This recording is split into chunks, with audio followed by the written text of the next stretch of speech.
రాయుడు గారు ఇప్పుడు ఏమంటారు? చెన్నై చెపాక్ స్టేడియంలో ఆర్సీబీ స్లోగన్ సార్. ఇదేం హైరా బాబు, ఎవరయ్యా చెప్పింది విరాట్ కోహ్లీ స్లో ఇన్నింగ్స్ ఆడాడు ఇవ్వాలని? దాన్ని యాంకర్ ఇన్నింగ్స్ అంటారు. చెపాక్ స్టేడియం మొత్తాన్ని సిఎస్కే ఫ్యాన్స్ కి బదులు ఆర్సీబీ ఫ్యాన్స్ డామినేట్ చేస్తే ఎట్లా ఉంటుందో తెలుసా?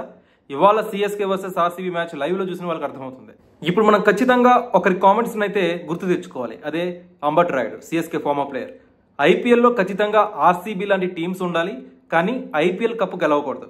ఆర్సీబీ కంటే ఎక్కువగా సిఎస్కేనే బాగా పర్ఫామ్ చేయాలి. ఇక్కడ సిఎస్కే బాగా పర్ఫామ్ చేయాలని చెప్పి అంబట్ రాయుడు గారు కోరుకోవడంలో తప్పులేదు. కానీ ఆర్సీబీ టైటిల్ గెలవకూడదు, కానీ ఐపీఎల్లో అలాంటి టీమ్స్ ఉండాలని చెప్పి సటైరికల్ గా ఆయన చేసిన కామెంట్స్ కి ఇవాళ సిఎస్కే హోమ్ గ్రౌండ్ లో ఆర్సీబీ ఫ్యాన్స్ గట్టిగా ఎలాంటి మొహమాటాలే లేకుండా ఆర్సీబీ రివెంజ్ తీర్చుకుంది. మనందరికీ తెలుసు చెపాక్ స్టేడియం ఇన్నింగ్స్ ప్రోగ్రెస్ అయ్యే కొద్దీ పిచ్ స్లో అవుతుందని. ఇది తెలిసి కూడా చేజింగ్ కష్టంగా ఉంటుందని తెలిసి కూడా Ruturaj Gaikwad CSK captain toss గెలిచి ఫీల్డింగ్ ఎందుకు ఎంచుకున్నాడు? మేబీ రాంగ్ డెసిషనా? మీరేమనుకుంటున్నారు? కామెంట్ సెక్షన్ లో పంచుకోండి. అండ్ ఆర్సీబీ ఫస్ట్ బ్యాటింగ్ చేయడం నిజంగా బాగా కలిసి వచ్చిందని చెప్పుకోవాలి. అండ్ 197 టార్గెట్ అంటే చెపాక్ స్టేడియంలో చాలా పెద్ద టార్గెట్. మనం ఫస్ట్ ఇన్నింగ్స్ గురించి మాట్లాడుకునే ముందు సెకండ్ ఇన్నింగ్స్ గురించి మాట్లాడుకోవాలి. సాధారణంగా సిఎస్కే ఫ్యాన్స్ మైండ్ సెట్ ఎలా ఉంటుందో తెలుసా? టార్గెట్ కి చేరువ అవుతున్నప్పుడు సిఎస్కే యంగ్ ప్లేయర్స్ ఎవరైనా క్రీజ్ లో ఉంటే సిఎస్కే ఫ్యాన్స్ వాళ్ళు త్వరగా అవుట్ అయిపోవాలని కోరుకుంటూ ఉంటారు. సచిన్ రవీంద్ర కావచ్చు, శామ్ కరణ్ కావచ్చు, ఇలాంటి వాళ్ళు త్వరగా అవుట్ అయిపోవాలని కోరుకుంటుంటారు.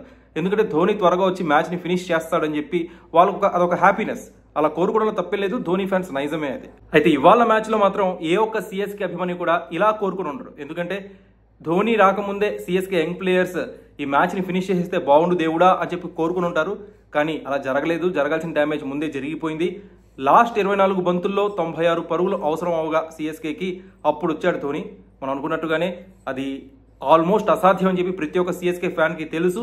స్టేడియం అంతా కూడా ఎంటైర్ సైలెంట్ అయిపోయింది. ఆర్సీబీ ఛాన్స్ తో మారుమోగిపోయింది చెపాక్ స్టేడియం. సెకండ్ ఇన్నింగ్స్ లో సిఎస్కే రివైవ్ అవడానికి, పార్ట్నర్షిప్ బిల్డ్ చేయడానికి ఆర్సీబీ బౌలర్స్ ఎక్కడా కూడా ఛాన్స్ ఇవ్వలేదు. రషీద్ సలాం ప్లేస్ లో ఇవాళ భువనేశ్వర్ కుమార్ జట్టులోకి వచ్చాడు. Thanks to RCB franchise.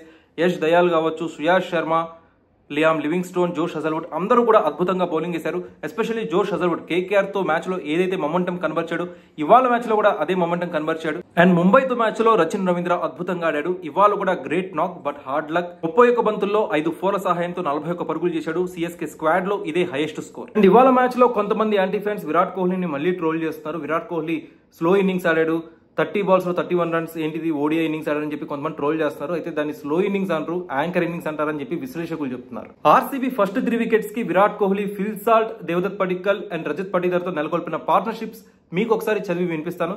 దాని తర్వాత మీకు అర్థమవుతుంది విరాట్ కోహ్లీ ఇన్నింగ్స్ యొక్క ప్రామినెన్స్ ఏంటో. ఫిల్ సాల్ట్ తో ఫస్ట్ వికెట్ కి విరాట్ కోహ్లీ 30 బంతుల్లో 45 పరుగుల క్రూషియల్ పార్ట్నర్షిప్ నెలకొల్పాడు. దాని తర్వాత దేవదత్ పడిక్కల్ తో 17 బంతుల్లో 31 పరుగుల పార్ట్నర్షిప్ బిల్డ్ చేశాడు. దాని తర్వాత రజత్ పటిదార్ కెప్టెన్ తో 27 బంతుల్లో 41 పరుగుల క్రూషియల్ పార్ట్నర్షిప్ నెలకొల్పాడు విరాట్ కోహ్లీ. దీన్ని బట్టి అర్థమవుతుందా విరాట్ కోహ్లీ నెలకొల్పిన పార్ట్నర్షిప్స్ విలువ ఏంటో. ఈ ముగ్గురి బ్యాట్స్మెన్ లో ఏ ఒక్కరితో అయినా విరాట్ కోహ్లీ ఇవాళ పార్ట్నర్షిప్ బిల్డ్ చేయడంలో ఫెయిల్ అయితే గనక ఇవాళ ఆర్సీబీ సిఎస్కే కి 197 రన్స్ టార్గెట్ ఇచ్చుండేదే కాదు. అండ్ ఆర్సీబీ ఫస్ట్ ఇన్నింగ్స్ లో ఎక్స్ట్రాడినరీ నాక్ బై రజత్ పటిదార్, కేవలం 32 బంతుల్లో 51 పరుగులు. ఫిల్ సాల్ట్ 16 బంతుల్లో 32 పరుగులు. విరాట్ కోహ్లీ మనం చెప్పుకున్నట్టుగానే 30 బంతుల్లో 31 పరుగులు చేసిన one of the greatest innings by Virat Kohli. And CSK bowlers లో ట్రంప్ కార్డ్ నూర్ అహ్మద్ ముంబైతో మ్యాచ్ లో ప్రూవ్ చేసుకున్నాడు. ఇవాళ మ్యాచ్ లో కూడా ప్రూవ్ చేసుకున్నాడు. 3 వికెట్స్ తీశాడు, కేవలం 36 పరుగులు ఇచ్చి 4 ఓవర్స్ లో. అండ్ పతిరానా 2 వికెట్లు, అశ్విన్ 1 వికెట్ తీశారు. అండ్ ఫైనలీ కంక్లూజన్ కి వచ్చే ముందు ఈ మ్యాచ్ లో పైసా వసూల్ మూమెంట్ గురించి మాట్లాడుకుందాం. అదే ఎంఎస్ ధోని ఇన్నింగ్స్. కేవలం 16 బంతుల్లో 30 పరుగులు చేశాడు ఎంఎస్ ధోని. అలా అని చెప్పి రవీంద్ర జడేజా ఇన్నింగ్స్ ని తక్కువ చేయాలని కాదు, రవీంద్ర జడేజా కూడా బాగా ఆడాడు. బట్ హార్డ్ లక్ సిఎస్కే ఓడిపోయింది. కానీ పైసా వసూల్ మూమెంట్ ఏంటంటే లాస్ట్ ఓవర్ లో కృణాల్ పాండ్యా వేసిన లాస్ట్ ఓవర్ లో ఎంఎస్ ధోని 16 రన్లు హిట్ చేయడం.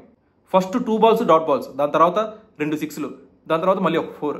ఎంఎస్ ధోని నుంచి ఈ హిట్టింగ్ చూసిన తర్వాత చాలా మంది CSK fans even though match ఓడిపోయినా గానీ వాళ్ళ ఫేవరెట్ ఫర్ ఎవర్ తలా నుంచి కావాల్సిన పైసా వసూల్ మూమెంట్స్ అయితే వచ్చేసాయి. ఫిల్ సాల్ట్ ని ధోని స్టంప్ అవుట్ చేయడం కూడా one of the paisa vasool moment in this match. So back to back 2 consecutive wins తో ఆర్సీబీ సూపర్ ఫామ్ లో ఉంది ఈ సీజన్.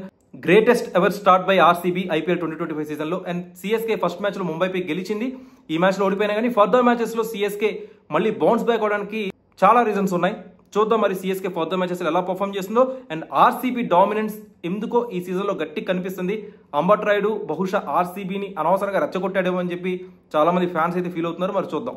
ఇవాళ మ్యాచ్ లో సిఎస్కే పై ఆర్సీబీ 50 పరుగుల తేడాతో గెలుపొందింది కదా, దానికి కారణాలు మీరేమనుకుంటున్నారు? కామెంట్ సెక్షన్ లో పంచుకోండి.